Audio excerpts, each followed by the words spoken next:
was the last one left alive, but the enemy officer said, "No one dies alone." The year is 1944. The European continent is a canvas of ash and sorrow, scarred by the relentless march of war. Cities lie in ruins, their silence a deafening testament to the violence that has swept through them. In the muddy, blood-soaked trenches, under skies perpetually bruised by the distant thunder of artillery, humanity seems to have fractured, its nobler instincts buried beneath the weight of conflict. Yet it is precisely in these desolate landscapes, in the heart of unimaginable brutality, that the most profound and unexpected acts of grace can bloom. This is not a story of grand victories or strategic triumphs, but of the quiet, persistent heartbeat of compassion that refused to be silenced. It is a testament to the enduring spirit that, even when surrounded by the starkest of enmities, found a way to recognize the shared humanity in the eyes of an adversary. Our journey today, through the fragmented echoes of World War II, will not focus on the clash of armies, but on the subtle, often unrecorded moments where the lines between enemy and fellow human blurred, where acts of kindness pierced the darkness. We will explore the paradox of a world at war, a world seemingly defined by its divisions, yet capable of revealing an astonishing capacity for empathy and connection. This is a narrative woven from true accounts, stories that have, for decades, whispered their lessons of hope through the corridors of history. These are tales of soldiers, ordinary men thrust into extraordinary circumstances who, in a single decisive moment, chose a path of mercy over the prevailing tide of destruction.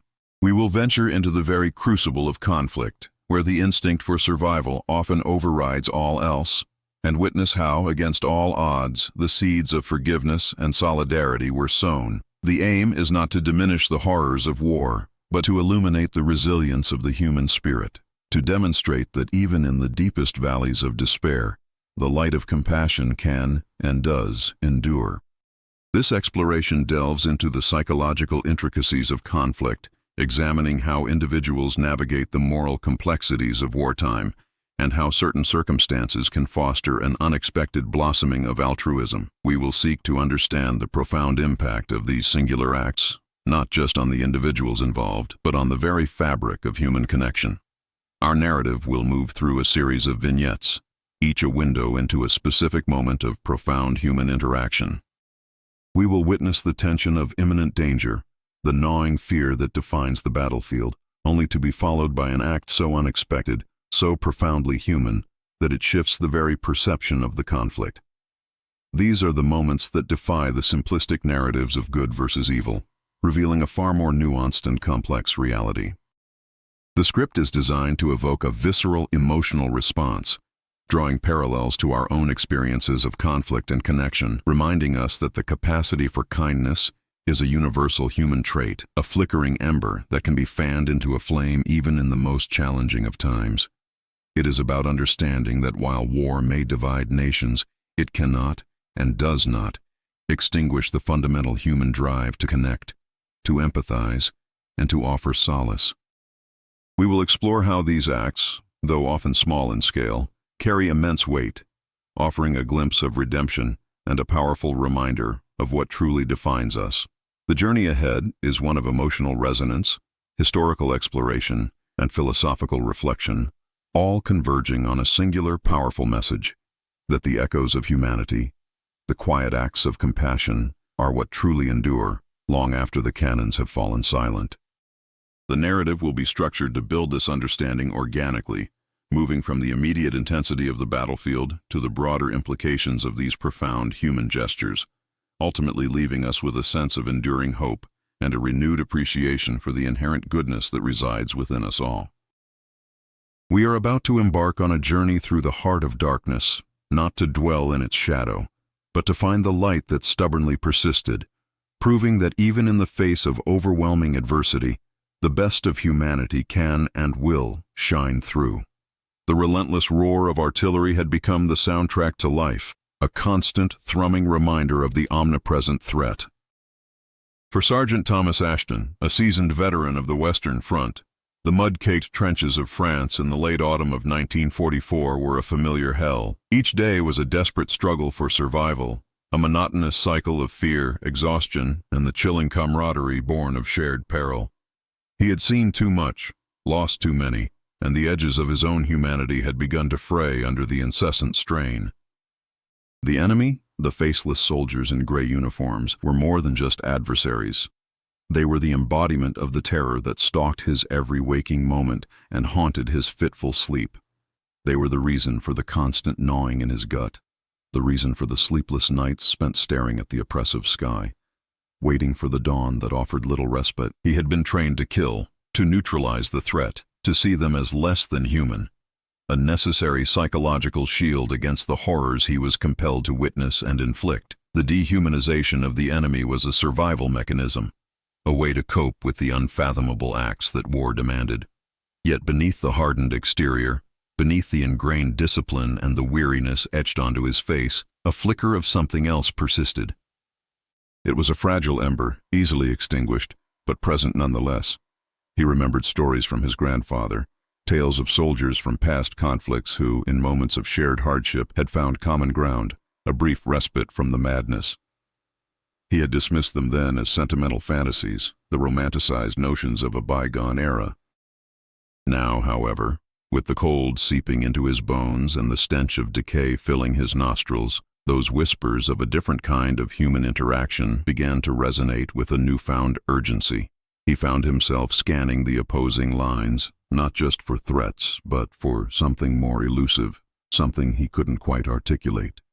It was a yearning, perhaps, for a sign that the world hadn't completely lost its way, that beneath the uniforms and the animosity, there were still individuals, people with lives, families, fears, and hopes not so different from his own. This internal struggle, this quiet battle against the dehumanizing forces of war, was as significant as any fought on the physical battlefield. It was a testament to the indomitable nature of the human spirit, its persistent, often subconscious reach for connection, even in the most inhospitable environments. The war had created a landscape of division, a chasm of animosity that seemed insurmountable. Yet within this very landscape, forces were at play that defied the logic of conflict. The narrative we are about to unfold does not shy away from the brutal realities of World War II. It acknowledges the immense suffering, the profound loss, and the deep-seated hatred that fueled the conflict. However, it chooses to focus on the counter-narrative, the stories that emerge from the cracks in the facade of enmity. These are not tales of surrender or defeat, but of a different kind of victory, the victory of empathy over animosity, of compassion over cruelty. We will be looking for those rare, incandescent moments that defied the prevailing darkness. These are the instances when a soldier, trained to view the other as an enemy, saw instead a fellow human being in distress. These are the moments when the established order of conflict was momentarily suspended, not by official decree, but by an individual's spontaneous act of grace. The script aims to capture the emotional weight of these encounters, to convey the profound impact they had on those who experienced them, and to resonate with our own understanding of human nature. It is about recognizing that the capacity for kindness is not a weakness, but a fundamental strength, a testament to our shared humanity that can persist even in the face of unimaginable pressure.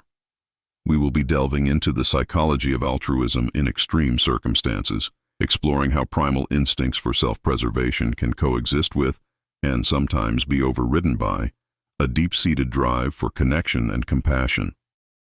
The stories chosen for this narrative are not mere anecdotes. They are powerful illustrations of this enduring truth. They offer a vital perspective on the human condition, reminding us that even in the darkest chapters of our history, the light of empathy has the power to illuminate the path forward. The specific focus of our exploration today centers on a particular poignant incident that encapsulates this theme, an enemy officer's unexpected declaration that no one dies alone. This seemingly simple statement, uttered in the midst of a brutal conflict, carries immense philosophical and emotional weight. It challenges the very notion of warfare, suggesting that even in the final moments, the bonds of shared humanity can transcend the boundaries of nationality and animosity. This particular narrative serves as our anchor, a compelling entry point into the broader tapestry of wartime compassion. It is a story that encapsulates the tension between the brutal realities of war and the enduring power of human connection, a perfect illustration of how empathy can manifest in the most unexpected ways and in the most dire of circumstances. Our journey will unravel the layers of this story, exploring the context in which it occurred, the individuals involved, and the profound implications of this single act of mercy. From this singular event, we will broaden our scope to encompass other true accounts, weaving together a compelling narrative that highlights the universal themes of empathy, forgiveness, and the indomitable spirit of humanity. The aim is to create an experience that is both emotionally stirring and intellectually engaging, leaving the audience with a lasting impression of hope and a deeper understanding of the complexities of the human heart. The air hung thick with the acrid smell of cordite and damp earth, a suffocating perfume that had become the constant companion of Sergeant Thomas Ashton. He crouched lower in the trench, his rifle clutched with white knuckles, his breath shallow and ragged. The sporadic crackle of gunfire had escalated into a deafening cacophony, a symphony of destruction that vibrated through the very marrow of his bones. It was the kind of night where the darkness seemed to press in, alive with unseen threats, where every shadow held the potential for a swift, brutal end. He could hear the guttural shouts of the enemy, closer now, the terrifying rhythm of their advance a drumbeat of impending doom. Fear, cold and sharp, coiled in his stomach, a familiar sensation that had become a part of his wartime existence. He had seen men break under this pressure, their courage dissolving into primal panic. He fought to maintain his composure, to cling to the discipline that had been drilled into him, to focus on the immediate task of survival. His comrades were scattered around him, their faces gaunt and streaked with grime, their eyes wide with a mixture of terror and grim determination. They were a brotherhood forged in the crucible of shared suffering, each man a vital link in their desperate chain of defense. He thought of home, of the quiet simplicity of his life before the war, a life that now seemed impossibly distant, a dream from another existence. These fleeting thoughts, these anchors to a lost reality, were both a comfort and a torment.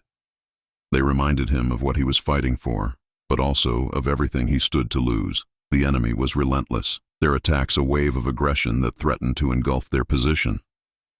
He could see the faint glow of their flares illuminating the no-man's land, casting an eerie, flickering light on the mangled terrain. It was a landscape of death, littered with the debris of conflict, a stark testament to the futility of the violence.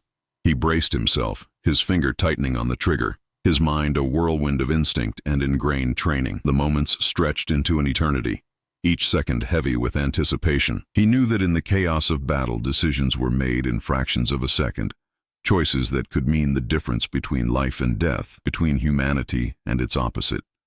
He had witnessed acts of both unimaginable cruelty and surprising kindness on this very battlefield, moments that defied easy categorization.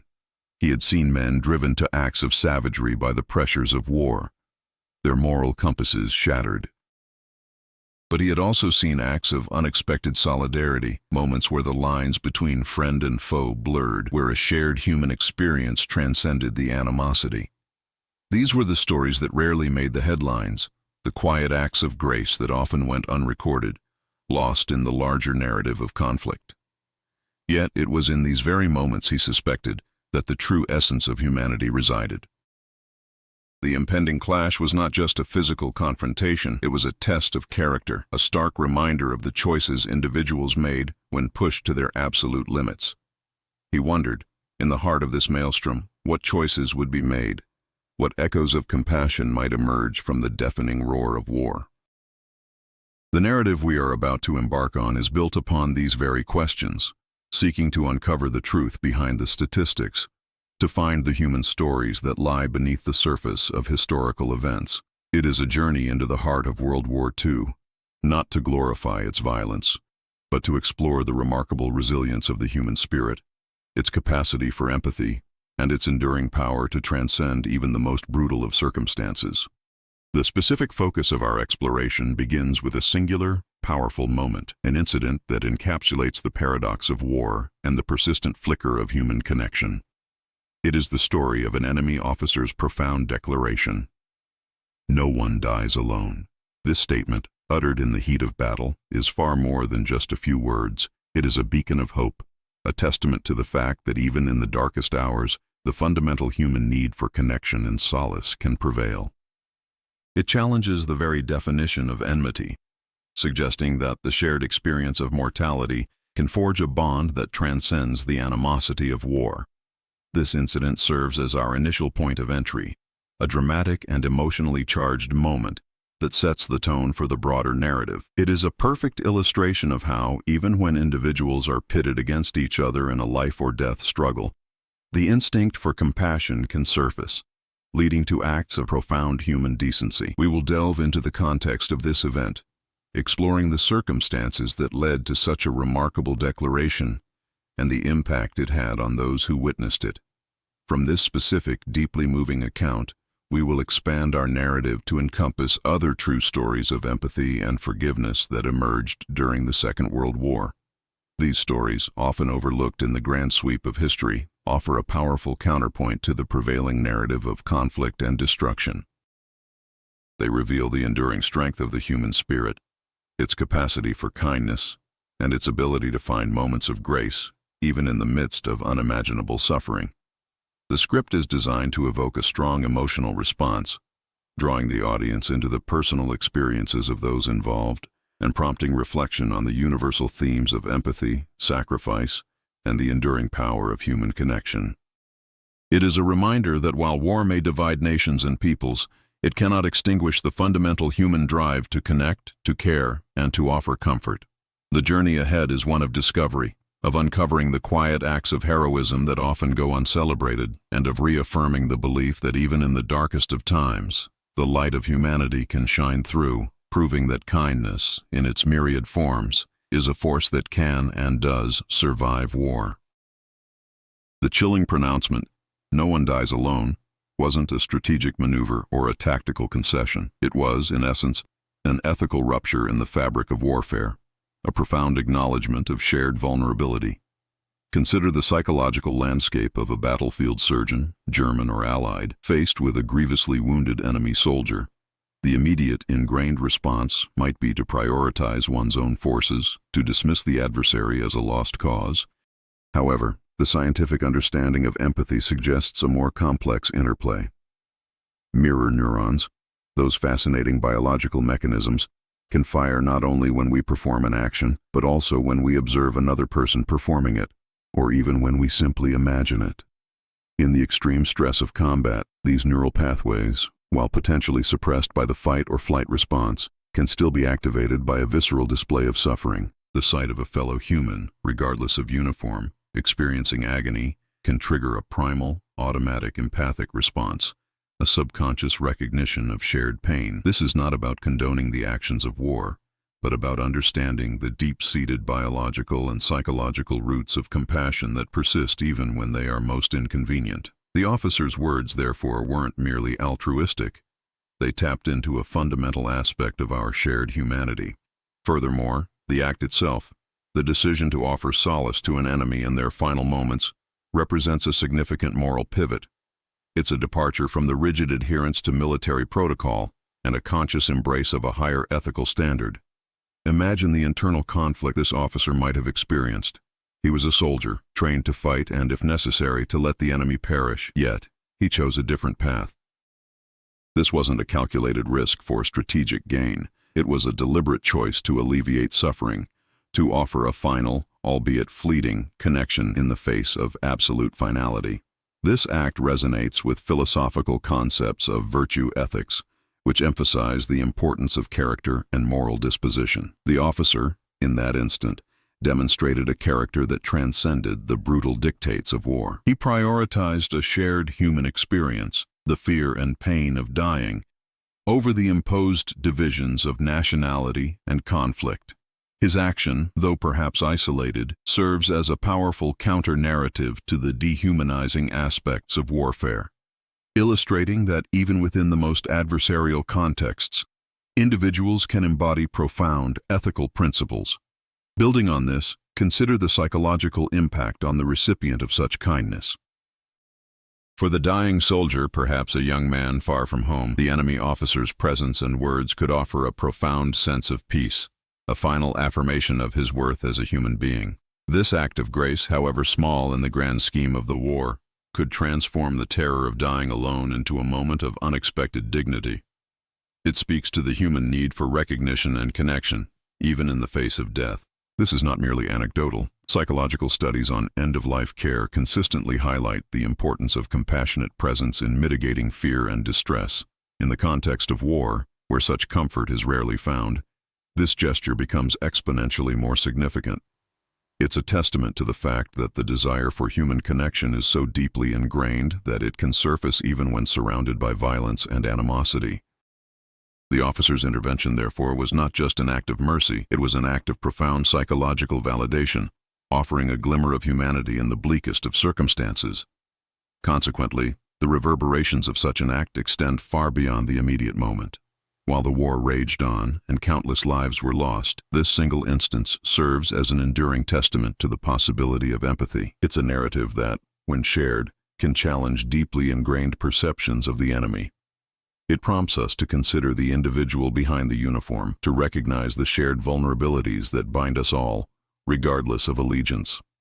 This act, and others like it, contribute to a broader understanding of human behavior under duress, demonstrating that the capacity for compassion is not extinguished by conflict, but can, in fact, be magnified by it. It underscores the idea that even in the most extreme environments, individuals retain the agency to choose kindness, to act in ways that affirm their shared humanity. The officer's simple declaration, therefore, becomes a potent symbol, an echo of a fundamental truth that resonates across the divide of conflict, reminding us that the essence of our shared existence lies not in our differences, but in our common capacity for feeling and connection. The battlefield, a crucible of extreme stress, paradoxically, can also be a catalyst for profound ethical reevaluation. When faced with the raw vulnerability of a dying enemy, the deeply ingrained psychological conditioning to dehumanize the adversary can, for some, falter. This is not a universal experience, but a testament to the inherent plasticity of human morality. Consider the phenomenon of moral injury, a concept arising from experiences that transgress deeply held moral beliefs. In war, a soldier might experience moral injury from participating in actions that violate their conscience. Conversely, an act of profound compassion towards an enemy can, in a sense, be a form of moral affirmation. It's a reaffirmation of one's own humanity and ethical code, even when the prevailing environment seeks to extinguish it. This internal recalibration, this conscious choice to uphold a moral principle despite overwhelming pressure to do otherwise, is a powerful demonstration of individual agency. It suggests that even within the rigid structures of military command and the chaotic reality of combat, the individual conscience retains a significant, albeit often tested, capacity for independent moral action. This isn't about abstract philosophical debate.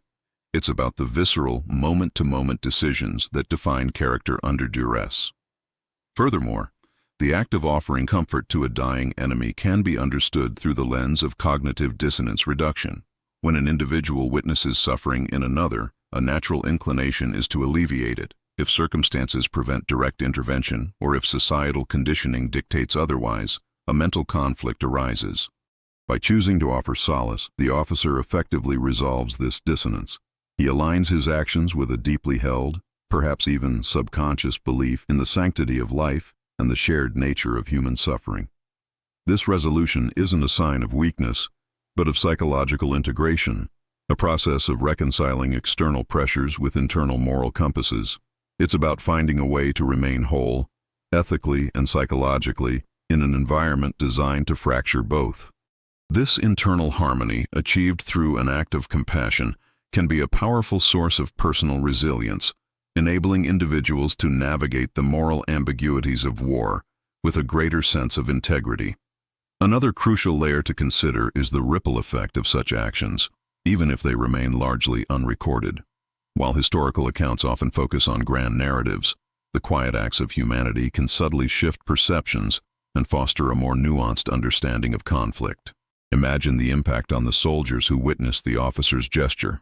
For them, it might have been a moment of profound cognitive reorientation. It could have planted a seed of doubt about the absolute portrayal of the enemy as monstrous, fostering a more complex view of the individuals on the other side of the lines. This subtle recalibration of perspective, multiplied across numerous instances, can contribute to a more humane post-conflict environment, laying groundwork for eventual reconciliation. It's a testament to the fact that individual actions, however small, can have far-reaching consequences, influencing not just immediate outcomes, but also the long-term trajectory of human relations. Conversely, the very rarity of such overt acts of compassion highlights the immense psychological barriers erected by warfare. The systematic dehumanization of the enemy, a common tactic in wartime propaganda and military training, serves to sever empathic connections. It creates a psychological distance that makes it easier to inflict harm. Therefore, an officer who transcends this conditioning, who actively chooses to see the shared humanity in an enemy soldier, is performing an act of significant psychological courage. It requires a conscious effort to override ingrained biases and to embrace a vulnerability that could, in other circumstances, be perceived as a liability. This courage is not about physical bravery on the battlefield, but about the moral fortitude to act in accordance with one's conscience, even when it defies the norms of war. It's a profound demonstration of the enduring power of individual ethical choice. The officer's act, however, wasn't merely an isolated instance of personal virtue. It was a potent disruption of the wartime narrative. In a conflict meticulously crafted through propaganda to paint the enemy as a monolithic, irredeemable force, such a gesture served as a profound counter-narrative. It introduced a crack in the edifice of absolute enmity, forcing observers, and potentially the officer himself, to confront the uncomfortable truth of shared humanity. This isn't to suggest that such acts were commonplace, or that they diminished the horrors of war.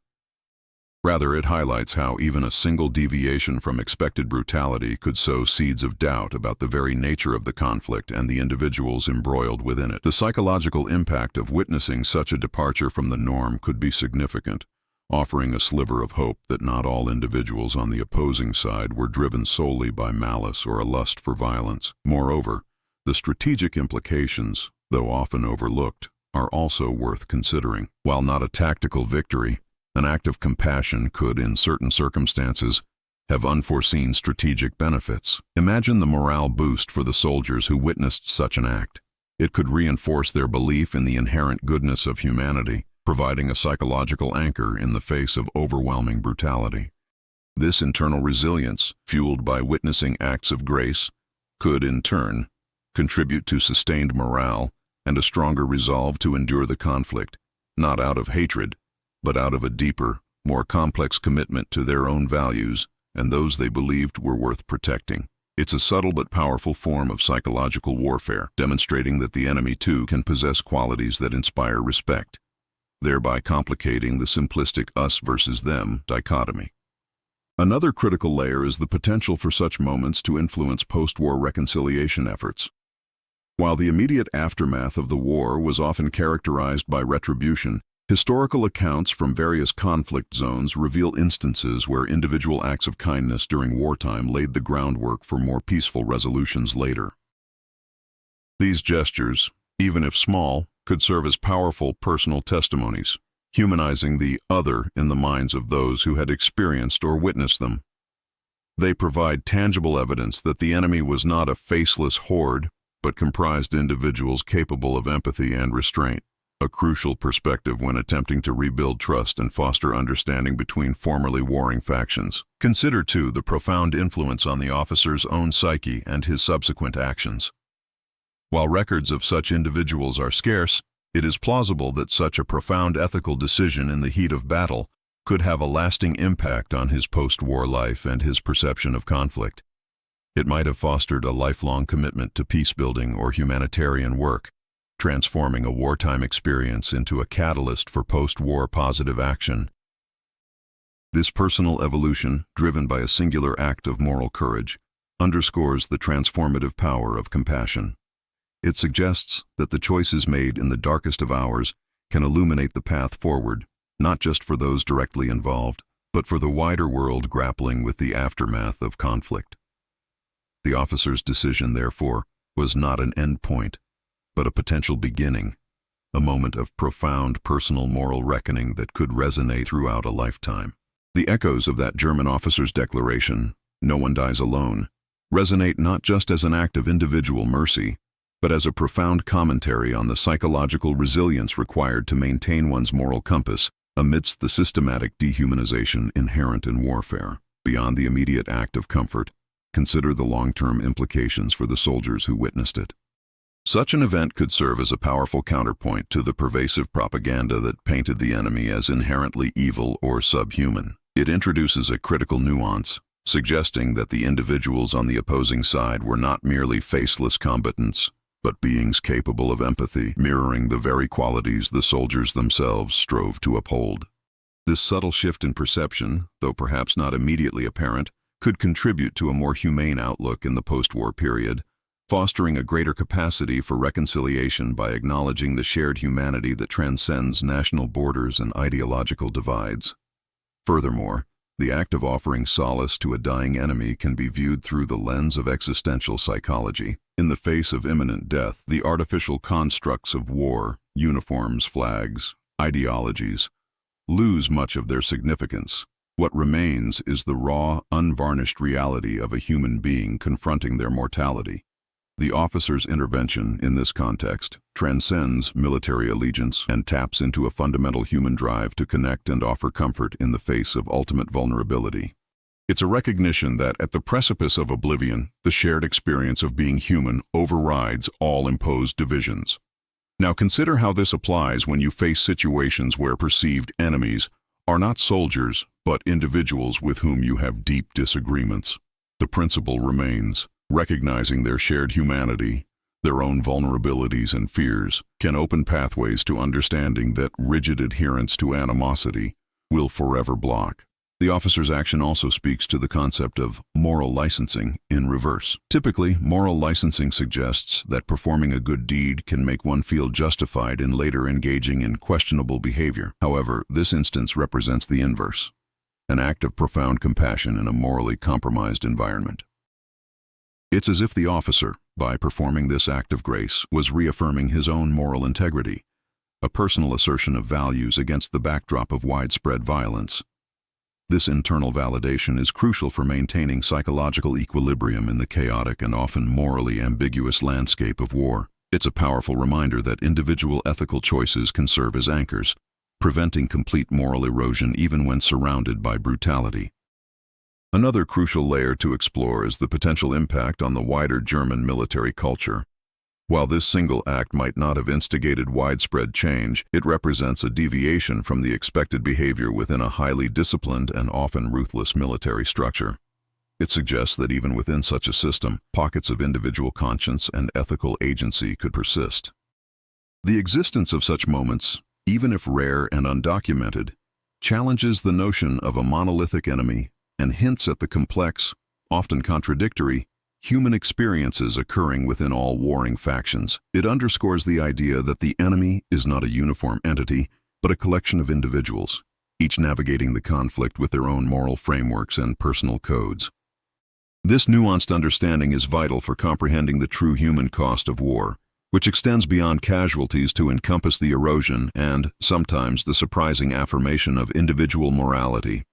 Beyond the individual act of mercy, consider the broader societal and cultural underpinnings that might allow such compassion to surface. Wartime narratives often emphasize a stark dichotomy between us and them, a simplification that facilitates aggression.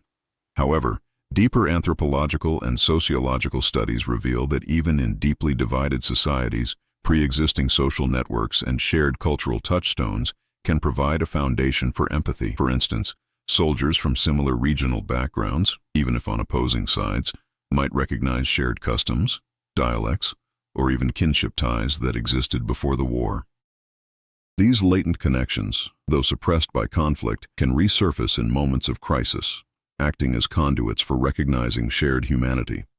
The officer's gesture, therefore, might not have been an entirely unprecedented anomaly, but rather an expression of deeply ingrained, albeit temporarily suppressed, societal values.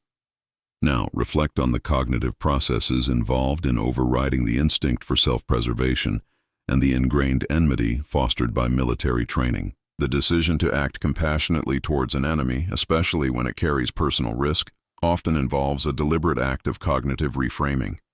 This isn't simply about seeing the other as human, but about actively challenging the ingrained narratives of animosity. It requires a conscious mental effort to de-escalate one's own fear and aggression and to engage with the present reality of suffering rather than the abstract threat of the enemy.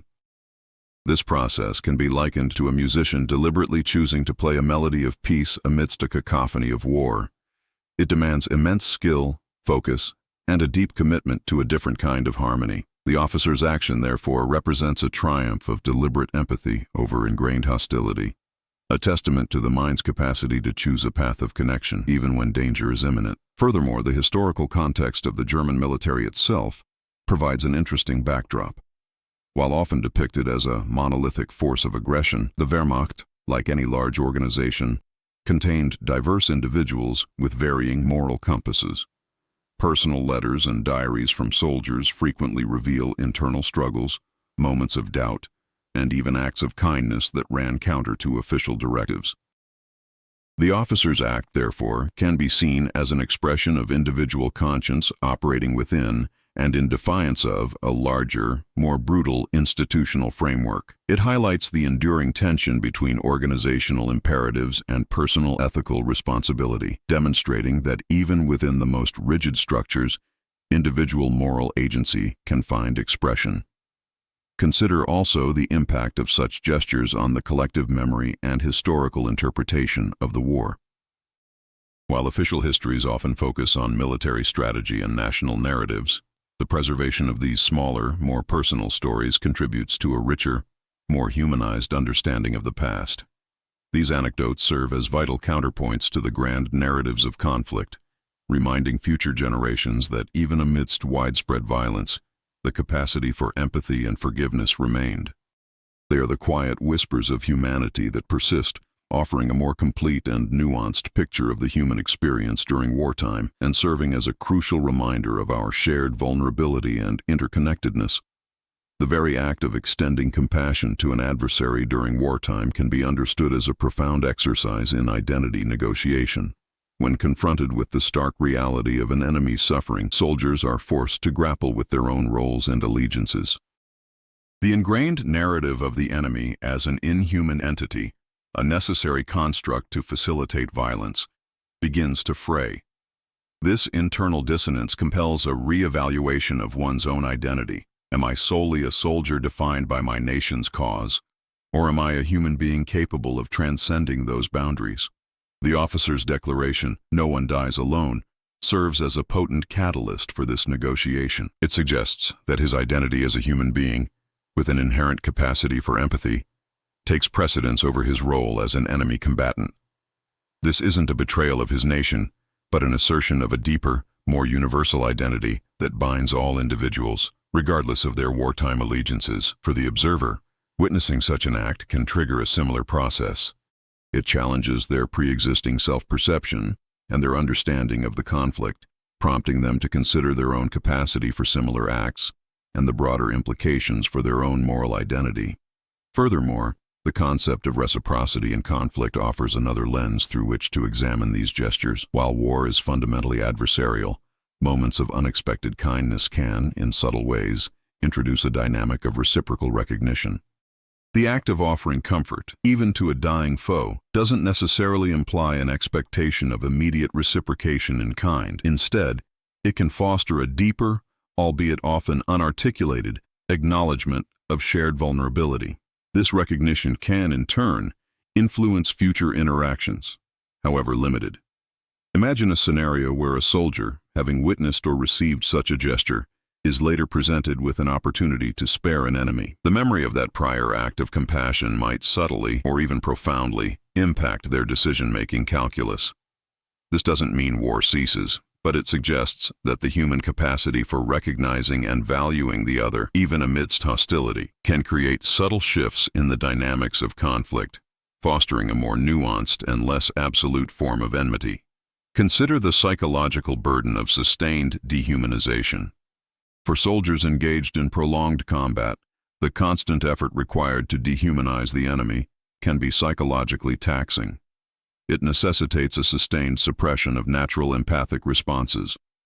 When an event occurs that directly contradicts this dehumanizing narrative, such as an enemy soldier exhibiting profound suffering or an officer demonstrating unexpected kindness, it can create a significant psychological release. This release isn't necessarily about a sudden embrace of the enemy, but about a respite from the exhausting mental labor of maintaining artificial animosity. For the officer who made the declaration, and for those who witnessed it, it could have been a moment of profound emotional relief, a chance to reconnect with their own innate humanity without necessarily compromising their military duties. This internal recalibration, this moment of shared humanity, can serve as a crucial psychological buffer against the corrosive effects of prolonged warfare. Now think about the application of these principles in contemporary conflict resolution. While the context of World War II is unique, the underlying human dynamics remain relevant. Understanding how empathy can surface even in the most brutal of circumstances offers valuable insights for modern peacebuilding efforts. The story of the German officer underscores the importance of acknowledging the humanity of adversaries, even when deep ideological or political divides exist. It suggests that fostering dialogue, even on a small scale, and seeking common ground based on shared human experiences can be more effective than solely focusing on adversarial posturing. Recognizing the potential for compassion, even in the most entrenched conflicts, can pave the way for de-escalation and the eventual establishment of more sustainable peace, reminding us that the capacity for understanding and connection is a fundamental resource that can be tapped into even when most needed. The profound impact of such wartime acts of empathy extends beyond the immediate battlefield, influencing the very fabric of historical memory and the potential for post-conflict reconciliation. Consider, for instance, the concept of moral residue, the lingering psychological and ethical effects of actions taken or witnessed during war. While often associated with negative experiences, instances of compassion, like the officer's declaration, can also contribute to a different kind of residue, a persistent, albeit often subconscious belief in the possibility of human goodness. This residue can subtly shape how individuals and societies process the trauma of war, offering a counter-narrative to the overwhelming narratives of destruction and hatred. It's akin to finding a single, vibrant wildflower pushing through scorched earth. Its very existence offers a testament to life's tenacity. This doesn't erase the scars, but it provides a point of light, a reminder that even in the most desolate landscapes, life, and by extension compassion, can endure. Furthermore, the act of extending kindness to an enemy soldier can be viewed as a form of disruptive altruism. In a system designed to foster animosity and self-preservation, altruistic acts directed towards the other fundamentally disrupt the expected patterns of behavior. This disruption can have ripple effects, challenging the prevailing norms and potentially influencing the actions of others who witness or hear about such deeds. Imagine a soldier who, having been on the receiving end of such unexpected mercy, later finds themselves in a position to offer a similar gesture. The memory of that profound act of human connection can serve as a powerful precedent, a personal testament to the fact that the rules of war are not absolute and that individual choices can, in fact, alter the trajectory of human interaction, even within the confines of conflict. Now consider how these principles of recognizing shared humanity can be applied in contemporary settings, particularly in situations of deep-seated social or political division. When faced with individuals or groups whose beliefs and actions seem antithetical to your own, the instinct can be to demonize and isolate. However, drawing from the lessons of wartime empathy, a more constructive approach involves seeking out common ground, however small. This might involve identifying shared concerns, mutual vulnerabilities, or even simply acknowledging the inherent dignity of the individual, irrespective of their affiliations. This doesn't necessitate agreement or condone harmful actions, but it opens the door to dialogue and a potential de-escalation of animosity, much like the officer's words offered a moment of respite from the brutal logic of war. Another crucial layer is the long-term impact on the psychological landscape of the soldiers involved. For the officer who chose compassion, such an act could serve as a vital reaffirmation of his own moral integrity in an environment that constantly tested it. It's a way of preserving one's ethical core amidst moral compromise. For those who witness the act, it might offer a crucial psychological buffer against the dehumanizing effects of war, providing evidence that the enemy was not a monolithic entity of malice, but comprised individuals capable of empathy. This internal recalibration, This preservation of a sense of shared humanity can be essential for maintaining psychological well-being and navigating the complex moral terrain of conflict. It's like finding a compass in a fog, a point of reference that helps maintain direction amidst disorientation. The act itself also highlights the complex interplay between individual agency and situational pressures. While war imposes immense constraints on behavior, it does not entirely extinguish individual choice. The officer's decision demonstrates that even within the highly structured and often brutal confines of military operations, individuals can exercise moral agency. This capacity for independent ethical action is a fundamental aspect of human resilience, suggesting that while circumstances can shape behavior, they do not ultimately dictate it. The existence of such moments, therefore, serves as a powerful reminder that the human capacity for good can persist even when the surrounding environment seems designed to suppress it, offering a beacon of hope that transcends the immediate context of conflict. The psychological phenomenon of moral decoupling offers a compelling framework for understanding how soldiers maintain their humanity in the face of wartime atrocities. This isn't about forgetting or denying the horrors, but rather about a cognitive process of compartmentalizing actions and emotions, creating psychological distance from acts that would otherwise be unbearable. Imagine a soldier meticulously cleaning their weapon after witnessing a brutal skirmish. The focus on the mechanical task serves as a deliberate distraction, a way to regain a sense of control and order amidst chaos. This mental maneuvering allows individuals to perform necessary, albeit horrific, actions without succumbing to complete psychological breakdown. Conversely, an act of profound empathy, like the officer's statement, can act as a powerful counterforce to this decoupling. By acknowledging the shared humanity of the dying soldier, the officer is actively recoupling the emotional and moral dimensions of the situation, refusing to allow the dehumanizing logic of war to fully dictate his response. This recoupling, even in a fleeting moment, can be profoundly significant, offering a glimpse of integrated selfhood amidst fragmentation. Building on this, consider the concept of altruistic punishment and its inverse, altruistic reward, within wartime social dynamics. While direct punishment of enemies is overt, the subtle rewarding of pro-social behavior, even towards adversaries, can occur. The officer's act, in this light, serves as an altruistic reward to the dying soldier, affirming their value as a human being. This, in turn, can have a subtle influence on the social dynamics within the witnessing soldier's unit.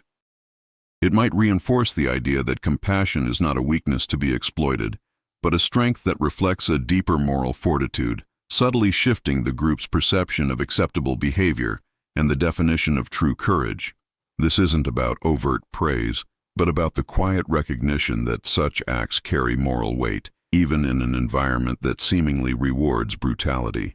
Furthermore, the application of these wartime insights to modern interpersonal conflicts is strikingly relevant. Now, consider how this applies when you face heated debates with colleagues or family members where deeply held beliefs clash.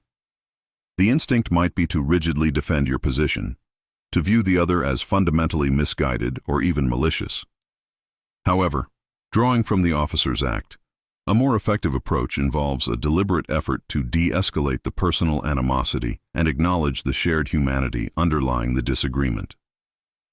This could involve active listening, seeking to understand the emotional drivers behind their stance, or finding a point of common ground, however small.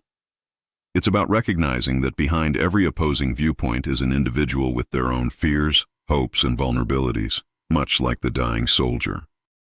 This doesn't mean compromising your principles, but rather engaging with the individual on a human level, thereby opening a pathway for more constructive dialogue and problem-solving, rather than entrenching positions in mutual hostility. Another crucial layer to explore is the role of narrative framing in shaping perceptions of conflict. The dominant war narrative often portrays individuals as either heroes or villains, with little room for moral ambiguity.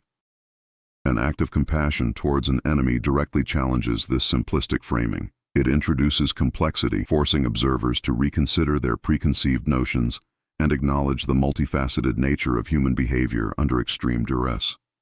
Imagine a historical documentary that, instead of solely focusing on battles, dedicates segments to these quiet acts of grace. Such a narrative shift can profoundly alter how future generations understand the war, moving beyond a binary of good versus evil to a more nuanced appreciation of the human struggles within it.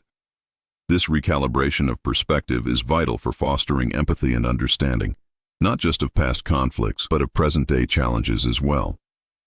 Conversely, consider the potential for these acts to influence the officer's own post-war trajectory. While documented evidence for individual soldiers is often scarce, it's plausible that such a profound ethical choice could have a lasting impact on their worldview and subsequent actions.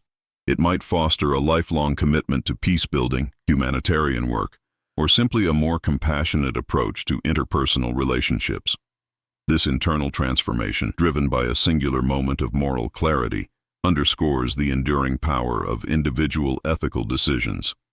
It's a testament to the idea that even within the most brutal of systems, the human capacity for moral growth and positive contribution can be ignited, offering a powerful, albeit often quiet, counter-narrative to the destructive forces of conflict. The psychological burden of sustained conflict often manifests in a phenomenon known as moral erosion, where the constant exposure to violence and the necessity of dehumanizing the enemy can gradually wear down an individual's ethical framework.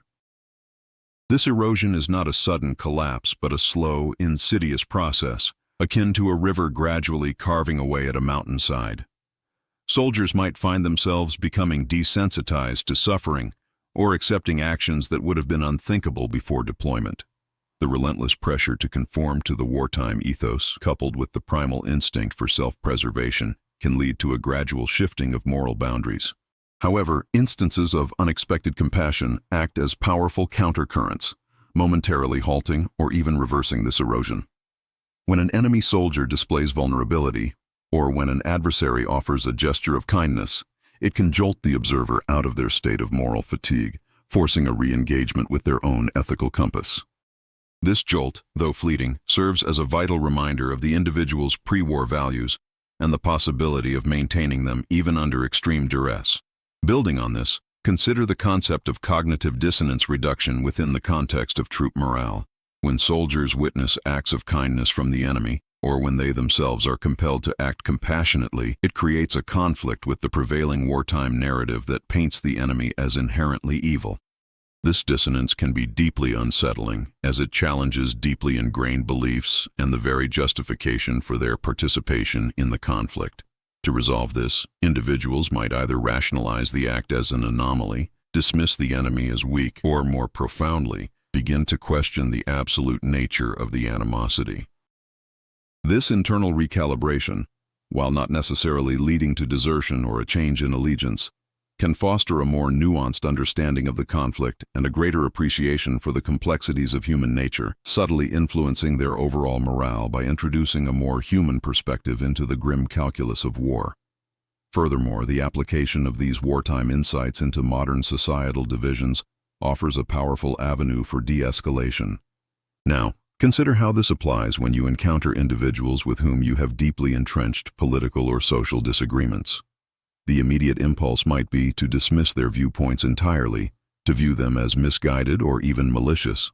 However, reflecting on the officer's act, a more constructive approach involves actively seeking to understand the underlying motivations and fears that drive their perspective. This doesn't mean agreeing with their stance, but rather acknowledging their humanity and the possibility that their experiences have shaped their beliefs in ways you may not fully comprehend. This empathetic inquiry, even if it doesn't lead to immediate agreement, can diffuse hostility and open the door to more productive dialogue, preventing disagreements from devolving into entrenched animosity. Conversely, the long-term psychological impact on the soldiers who witness or participate in such acts of compassion should not be underestimated. While war often leaves deep emotional scars, moments of grace can also contribute to a different kind of imprint, a testament to the resilience of the human spirit. For soldiers who have grappled with the moral compromises of warfare, witnessing or performing acts of kindness can serve as a vital affirmation of their own inherent goodness. It provides a counter-narrative to the dehumanizing pressures of combat, allowing them to retain a sense of their own moral integrity. This internal validation can be crucial for post-war adjustment, offering a foundation upon which to rebuild their lives and reconcile their wartime experiences with their pre-war values. It's like finding a small, perfectly preserved artifact amidst the ruins of a destroyed city, a tangible reminder of what was and what can be rebuilt. Another crucial layer to consider is the role of these personal narratives in shaping collective memory. While historical accounts often focus on grand strategies and battles, the inclusion of these intimate stories of empathy enriches our understanding of past conflicts. They humanize the historical record, moving beyond abstract notions of nations at war to the lived experiences of individuals caught within the maelstrom. The story of the officer who declared, "No one dies alone," serves not just as an anecdote but as a vital piece of evidence, illustrating that even in the darkest of times, the fundamental human capacity for connection and compassion can persist, offering a more complete and nuanced understanding of the human condition during wartime. This broader perspective is essential for learning from the past and fostering a more empathetic future. The echoes of that officer's declaration, "No one dies alone," resonate deeply when we consider the psychological phenomenon of moral licensing in reverse. Typically, moral licensing suggests that performing a good deed can make one feel justified in later engaging in less ethical behavior. However, this wartime instance represents the opposite, an act of profound compassion in an environment rife with moral compromise. It was as if the officer, by extending this final solace, was reaffirming his own ethical core, a personal assertion of values against the pervasive brutality. This act wasn't about earning a license for future transgressions. Rather, it was about preserving his own moral integrity in the face of overwhelming pressure to conform to the dehumanizing logic of war. This internal validation is critical for maintaining psychological equilibrium amidst the chaos and moral ambiguity of combat. Building on this, consider the concept of reciprocity within conflict dynamics, even when overt reciprocation isn't expected. While war is inherently adversarial, moments of unexpected kindness can subtly introduce a dynamic of mutual recognition. The act of offering comfort, even to a dying foe, doesn't necessarily imply an expectation of immediate return. Instead, it can foster a deeper, often unarticulated, acknowledgement of shared vulnerability. This recognition can, in turn, influence future interactions, however limited. Imagine a soldier who, having witnessed or received such a gesture, later encounters an opportunity to spare an enemy. The memory of that prior act of compassion might subtly, or even profoundly, impact their decision-making, suggesting that the rules of war are not absolute, and that individual choices can indeed alter the trajectory of human interaction, even within the confines of conflict. Furthermore, the application of these wartime insights to modern societal divisions offers a powerful avenue for de-escalation. Now consider how this applies when you encounter individuals with whom you have deeply entrenched political or social disagreements. The immediate impulse might be to dismiss their viewpoints entirely, to view them as fundamentally misguided or even malicious. However, reflecting on the officer's act, a more constructive approach involves actively seeking to understand the underlying motivations and fears that drive their perspective. This doesn't mean agreeing with their stance, but rather acknowledging their humanity and the possibility that their experiences have shaped their beliefs in ways you may not fully comprehend. This empathetic inquiry, even if it doesn't lead to immediate agreement, can diffuse hostility and open the door to more productive dialogue, preventing disagreements from devolving into entrenched animosity. Another crucial layer to explore is the long-term psychological impact on the soldiers who witness or participate in such acts of compassion. While war often leaves deep emotional scars, moments of grace can also contribute to a different kind of imprint, a testament to the resilience of the human spirit. For soldiers who have grappled with the moral compromises of warfare, witnessing or performing acts of kindness can serve as a vital affirmation of their own inherent goodness. It provides a counter-narrative to the dehumanizing pressures of combat, allowing them to retain a sense of their own moral integrity. This internal validation can be crucial for post-war adjustment, offering a foundation upon which to rebuild their lives and reconcile their wartime experiences with their pre-war values. It's like finding a small, perfectly preserved artifact amidst the ruins of a destroyed city, a tangible reminder of what was and what can be rebuilt. Conversely, the act of extending compassion to an adversary can be viewed as a form of disruptive altruism. In a system designed to foster animosity and self-preservation, altruistic acts directed towards the other fundamentally disrupt the expected patterns of behavior. This disruption can have ripple effects, challenging the prevailing norms and potentially influencing the actions of others who witness or hear about such deeds. Imagine a soldier who, having been on the receiving end of such unexpected mercy, later finds themselves in a position to offer a similar gesture. The memory of that profound act of human connection can serve as a powerful precedent, a personal testament to the fact that the rules of war are not absolute, and that individual choices can, in fact, alter the trajectory of human interaction, even within the confines of conflict. Building on this, consider the concept of cognitive dissonance reduction within the context of troop morale. When soldiers witness acts of kindness from the enemy, or when they themselves are compelled to act compassionately, it creates a conflict with the prevailing wartime narrative that paints the enemy as inherently evil. This dissonance can be deeply unsettling, as it challenges deeply ingrained beliefs and the very justification for their participation in the conflict. To resolve this, individuals might either rationalize the act as an anomaly, dismiss the enemy as weak, or, more profoundly, begin to question the absolute nature of the animosity. This internal recalibration, while not necessarily leading to desertion or a change in allegiance, can foster a more nuanced understanding of the conflict and a greater appreciation for the complexities of human nature, subtly influencing their overall morale by introducing a more human perspective into the grim calculus of war. The profound psychological impact of wartime atrocities often leads to a phenomenon known as moral fatigue, a gradual numbing of the conscience that allows individuals to endure prolonged exposure to violence. This isn't a conscious decision to become callous, but rather an adaptive mechanism that helps soldiers cope with experiences that would otherwise be psychologically devastating. Imagine a medic repeatedly witnessing grievous injuries. Over time, the initial shock and horror might give way to a more detached procedural approach, a necessary shield against overwhelming emotional distress.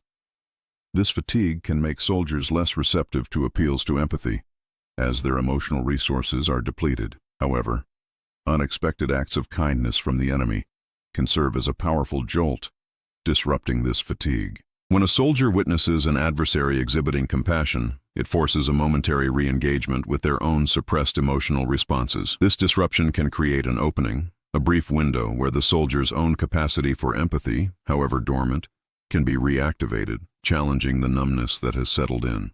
Building on this, consider the concept of reciprocity in unexpected forms.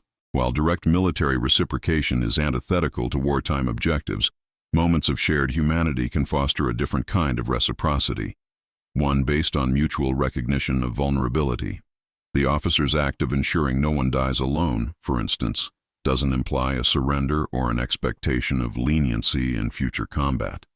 Instead, it establishes a tacit acknowledgement that, in the face of mortality, both sides share a fundamental human condition. This recognition can subtly alter the psychological landscape of the battlefield. Imagine a soldier who, having witnessed such a gesture, later finds themselves in a position to offer a similar, albeit minor, act of grace. The memory of that prior act can serve as a precedent, a subtle reminder that the rigid lines of enmity can, under certain circumstances, be blurred, fostering a more nuanced understanding of the other. This isn't about friendship, but about a shared acknowledgement of the human cost of conflict. Furthermore, the application of these wartime insights into modern societal divisions offers a powerful avenue for de-escalation. Now consider how this applies when you encounter individuals with whom you have deeply entrenched political or social disagreements.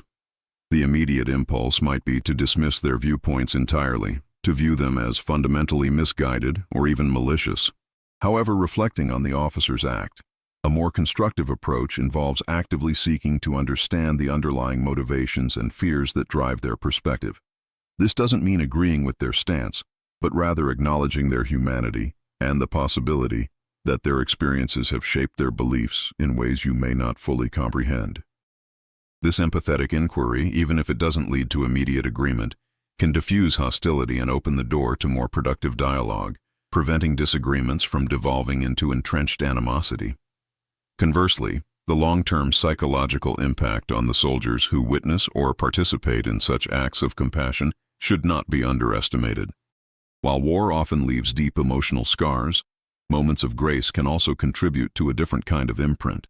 a testament to the resilience of the human spirit. For soldiers who have grappled with the moral compromises of warfare, witnessing or performing acts of kindness can serve as a vital affirmation of their own inherent goodness. It provides a counter-narrative to the dehumanizing pressures of combat, allowing them to retain a sense of their own moral integrity. This internal validation can be crucial for post-war adjustment, offering a foundation upon which to rebuild their lives and reconcile their wartime experiences with their pre-war values.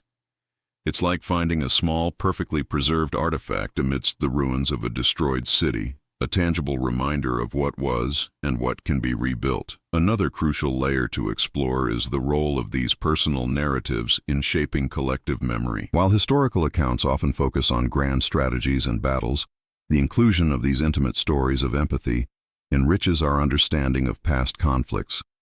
They humanize the historical record, moving beyond abstract notions of nations at war to the lived experiences of individuals caught within the maelstrom. The story of the officer who declared, "No one dies alone," serves not just as an anecdote but as a vital piece of evidence, illustrating that even in the darkest of times, the fundamental human capacity for connection and compassion can persist, offering a more complete and nuanced understanding of the human condition during wartime. This broader perspective is essential for learning from the past and fostering a more empathetic future. The act itself, therefore, can be seen as a form of disruptive altruism, challenging the prevailing norms of enmity and planting seeds of doubt about the absolute nature of the conflict. The psychological weight of warfare often compels individuals to adopt a form of compartmentalization, a mental strategy that allows them to separate their actions from their moral convictions. Imagine a soldier meticulously tending to their equipment after a harrowing engagement. The focus on the mechanical task offers a tangible sense of control and order amidst the overwhelming chaos. This process isn't about deliberate cruelty, but a survival mechanism to prevent complete emotional collapse.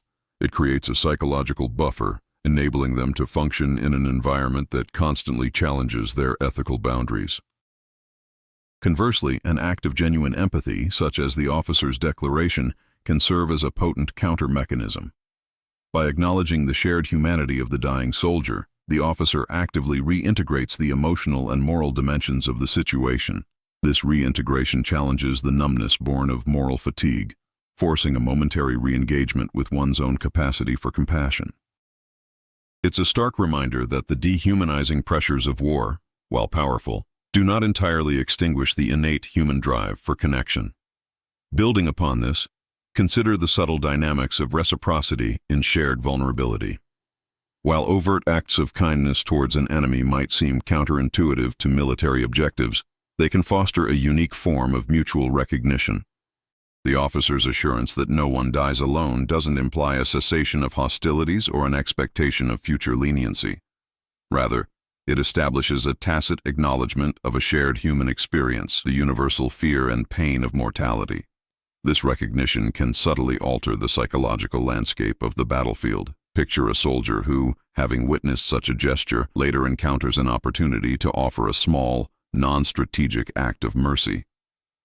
The memory of that prior moment of shared humanity can serve as a precedent, a quiet reminder that the rigid boundaries of enmity can, under specific circumstances, be permeable, fostering a more nuanced perception of the other beyond the simplistic label of enemy.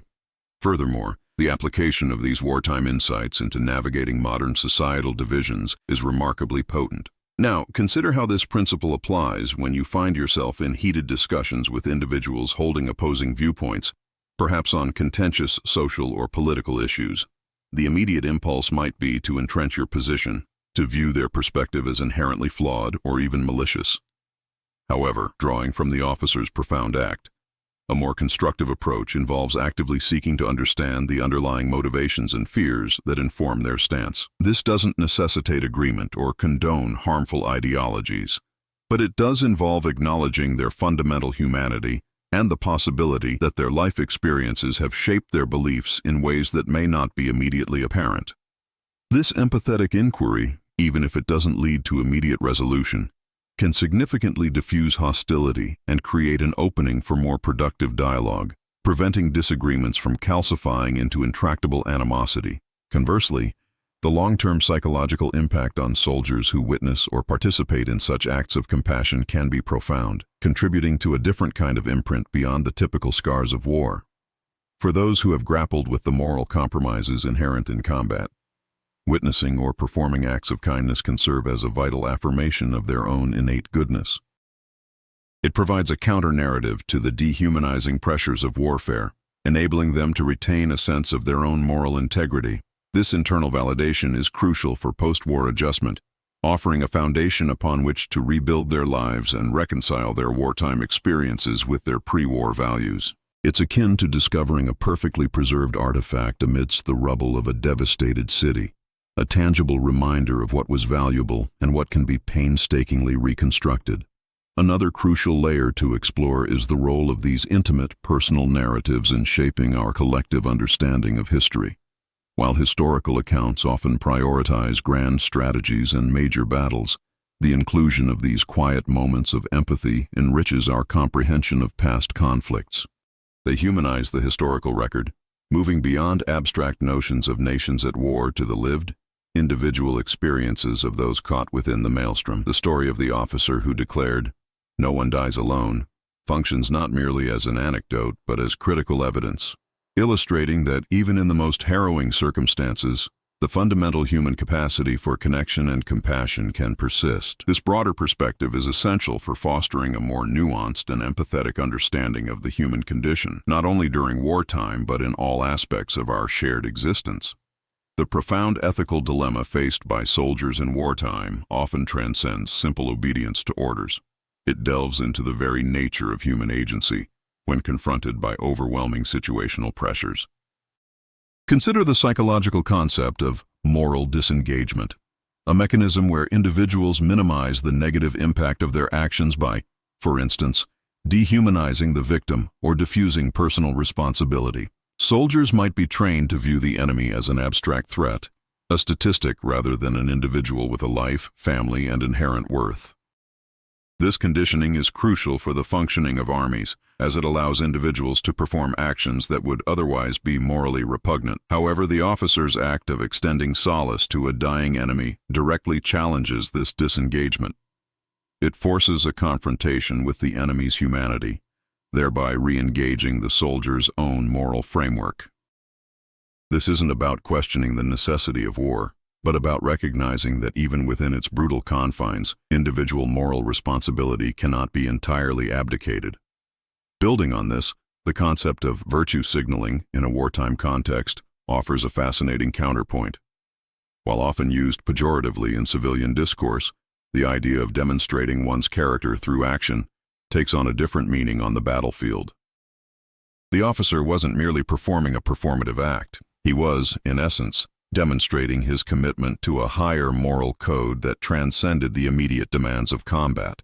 This act could serve as a powerful, albeit silent, testament to his personal values, offering a stark contrast to the pervasive brutality. For those who witnessed it, such an act could subtly influence their own understanding of courage, redefining it not merely as physical bravery, but as moral fortitude in the face of overwhelming adversity. It suggests that true strength lies not only in the ability to inflict harm, but also in the capacity to show mercy when it is least expected. Furthermore, the application of these principles to navigating deeply entrenched societal divisions today is remarkably relevant. Now, consider how this applies when you encounter individuals with whom you have profoundly opposing views on critical issues, perhaps in a community meeting or online forum. The immediate impulse might be to resort to aggressive rhetoric, to dismiss their perspective as inherently flawed or even dangerous. However, drawing from the officer's profound act, a more constructive approach involves actively seeking to understand the underlying fears and aspirations that inform their stance. This doesn't necessitate agreement or condoning harmful ideologies, but it does involve acknowledging their fundamental humanity and the possibility that their life experiences have shaped their beliefs in ways that may not be immediately apparent. This empathetic inquiry, even if it doesn't lead to immediate resolution, can significantly diffuse hostility and create an opening for more productive dialogue, preventing disagreements from calcifying into intractable animosity. Conversely, the long-term psychological impact on soldiers who witness or participate in such acts of compassion can be profound, contributing to a different kind of imprint beyond the typical scars of war for those who have grappled with the moral compromises inherent in combat. Witnessing or performing acts of kindness can serve as a vital affirmation of their own innate goodness. It provides a counter-narrative to the dehumanizing pressures of warfare, enabling them to retain a sense of their own moral integrity. This internal validation is crucial for post-war adjustment, offering a foundation upon which to rebuild their lives and reconcile their wartime experiences with their pre-war values. It's akin to discovering a perfectly preserved artifact amidst the rubble of a devastated city, a tangible reminder of what was valuable and what can be painstakingly reconstructed. Another crucial layer to explore is the role of these intimate, personal narratives in shaping our collective understanding of history. While historical accounts often prioritize grand strategies and major battles, the inclusion of these quiet moments of empathy enriches our comprehension of past conflicts. They humanize the historical record, moving beyond abstract notions of nations at war to the lived, individual experiences of those caught within the maelstrom. The story of the officer who declared, "No one dies alone," functions not merely as an anecdote but as critical evidence, illustrating that even in the most harrowing circumstances, the fundamental human capacity for connection and compassion can persist. This broader perspective is essential for fostering a more nuanced and empathetic understanding of the human condition, not only during wartime but in all aspects of our shared existence. The act itself, therefore, can be seen as a form of disruptive altruism, challenging the prevailing norms of enmity and planting seeds of doubt about the absolute nature of the conflict. The phenomenon of moral licensing operates in a peculiar fashion during wartime. Typically, this involves performing a good deed, which then paradoxically makes one feel justified in engaging in less ethical behavior later. However, in the context of conflict, this dynamic can be inverted. An act of profound compassion towards an enemy, far from licensing further aggression, can instead serve as a powerful affirmation of one's own moral integrity. It's as if the soldier, by extending solace, is actively reaffirming their pre-war values, acting as a bulwark against the moral erosion that prolonged exposure to violence can induce. Imagine a soldier who, having witnessed or participated in a brutal firefight, subsequently helps a wounded enemy soldier. This act doesn't negate the preceding violence, but it serves as a personal declaration. Even amidst this, I am still capable of kindness. My humanity is not extinguished. This internal reaffirmation can be crucial for maintaining psychological equilibrium, preventing complete desensitization, and preserving a sense of self that extends beyond the immediate demands of combat. Building on this, consider the subtle yet significant influence of these acts on the collective perception of the enemy. While official narratives often portray adversaries as monolithic entities devoid of human qualities, individual acts of empathy can introduce a disruptive nuance. When soldiers witness an enemy exhibiting compassion, or when they themselves are compelled to act with mercy, it challenges the ingrained narrative of absolute enmity. This can lead to a gradual, often subconscious, recalibration of perspective. It doesn't necessarily translate into immediate reconciliation, but it plants seeds of doubt about the inherent malevolence of the opposing side. This nuanced view is vital for any potential post-conflict healing, as it moves away from a simplistic us versus them dichotomy towards a more complex understanding of shared humanity, even amidst profound disagreement. Furthermore, the application of these wartime insights into navigating deeply entrenched societal divisions today is remarkably relevant. Now consider how this principle applies when you find yourself in heated discussions with individuals holding opposing viewpoints, perhaps in a community meeting or online forum. The immediate impulse might be to resort to aggressive rhetoric, to dismiss their perspective as inherently flawed or even dangerous. However, drawing from the officer's profound act, a more constructive approach involves actively seeking to understand the underlying fears and aspirations that inform their stance. This doesn't necessitate agreement or condoning harmful ideologies, but it does involve acknowledging their fundamental humanity and the possibility that their life experiences have shaped their beliefs in ways that may not be immediately apparent. This empathetic inquiry, even if it doesn't lead to immediate resolution, can significantly diffuse hostility and create an opening for more productive dialogue, preventing disagreements from calcifying into intractable animosity. As we conclude this exploration, let us carry forward the profound implication that even in the most dire circumstances, the light of compassion can persist. The true practice of this understanding begins now, in our own lives, in our interactions with those around us.